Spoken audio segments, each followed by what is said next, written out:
1943 flogen die Flugzeuge der Alliierten über Nazi-Deutschland und warfen Zehntausende Flugblätter ab. Die von anonymen Deutschen verfassten Flugblätter riefen dazu auf, sich von Hitler abzuwenden, entschlossen für die Zukunft zu kämpfen und die Hoffnung niemals aufzugeben. Ihr Appell erreichte Privathaushalte und Unternehmen.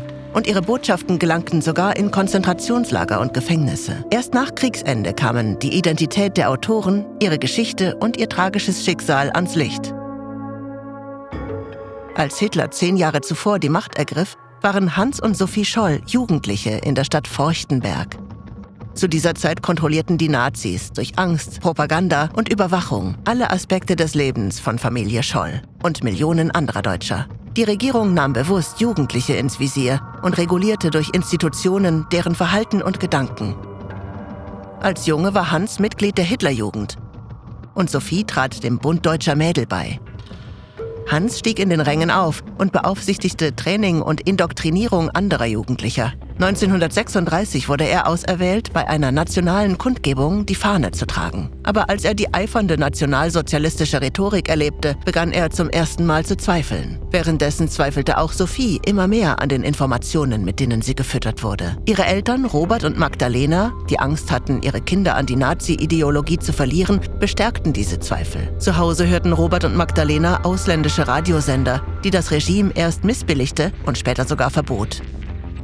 Während es nationale Sendungen ausstrahlte, die die Nazi-Gräuel leugneten, erfuhren die Scholls schockierende Wahrheiten. Und doch unterstanden sie den Regeln des Lebens in Hitlerdeutschland. Nach Ausbruch des Krieges ging Sophie widerwillig zum Reichsarbeitsdienst und Hans musste während seines Medizinstudiums in München Wehrdienst leisten. Dort lernte er Hans-Christoph Probst, Willi Graf und Alexander Schmorell kennen. Tag für Tag wuchs ihre Abscheu vor der Nazi-Ideologie. Sie wollten ihre Ansichten verbreiten. Aber wie sollten sie das tun, ohne zu wissen, wem sie trauen konnten? Und so entschieden sich die Freunde zur anonymen Revolution. Sie legten ihr Geld zusammen und kauften Druckmaterial. Ein Bekannter überließ ihnen einen Keller unter seinem Atelier. Im Geheimen begannen sie, ihre Botschaften zu verfassen. Im Juni 1942 tauchten überall in München geheimnisvolle Flugblätter gegen die Nazis auf. Sie waren unterschrieben mit »Die Weiße Rose«. Das erste Flugblatt prangerte Hitler an und rief die Deutschen dazu auf, den Krieg zu sabotieren. Leistet passiven Widerstand, blockiert diese atheistische Kriegsmaschinerie, bevor es zu spät ist. Bevor die letzte Stadt in Trümmern liegt. Bevor der letzte junge Mann unseres Landes verblutet. Vergesst nicht, dass ein jedes Volk die Regierung bekommt, die es verdient. Zu einer Zeit, in der sarkastische Bemerkungen als Hochverrat gelten konnten, war diese Sprache, die größtenteils von Hans Scholl stammte, beispiellos. Sophie kam 1942 nach München und wusste nichts von den Aktivitäten ihres Bruders. Bald stieß sie an der Universität auf die Flugblätter. Aber erst als sie Beweise in Hans' Zimmer fand, wurde ihr klar, wer sie geschrieben hatte. Ihr Schock wich bald einem Entschluss. Sie wollte mitmachen. Für die Geschwister war es Zeit, der lang aufgestauten Wut ein Ventil zu geben. Von Juni 1942 bis Februar 1943 arbeitete die Gruppe fieberhaft. Während die Gestapo nach Hinweisen suchte, war die Weiße Rose ständig auf der Hut. Der Krieg wütete weiter. Die Vorschriften verschärften sich und München litt unter Luftangriffen. Aber die Weiße Rose wagte sich immer tiefer in die Konspiration. Sie beschmierte Gebäude und fuhr mit Zügen, in denen es vor Gestapo wimmelte. Im Winter 1942 machte Hans eine waghalsige Reise zur tschechoslowakischen Grenze, um sich mit Anti-Nazi-Rebellen zu treffen.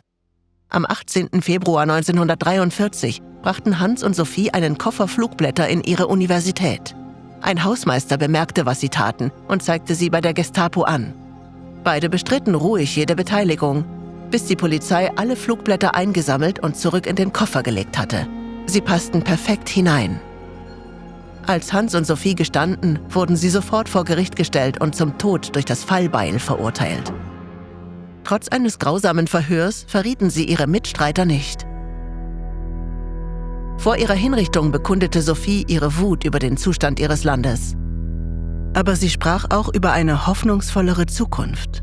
Wie können wir erwarten, dass die Gerechtigkeit siegt, wenn kaum jemand bereit ist, sich für eine gerechte Sache zu opfern?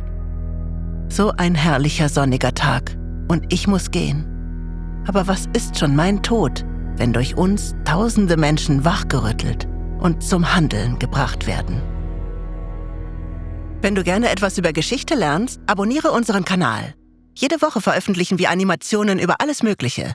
Von der Verschwörung gegen Julius Caesar bis hin zur dunklen Geschichte der Bananen.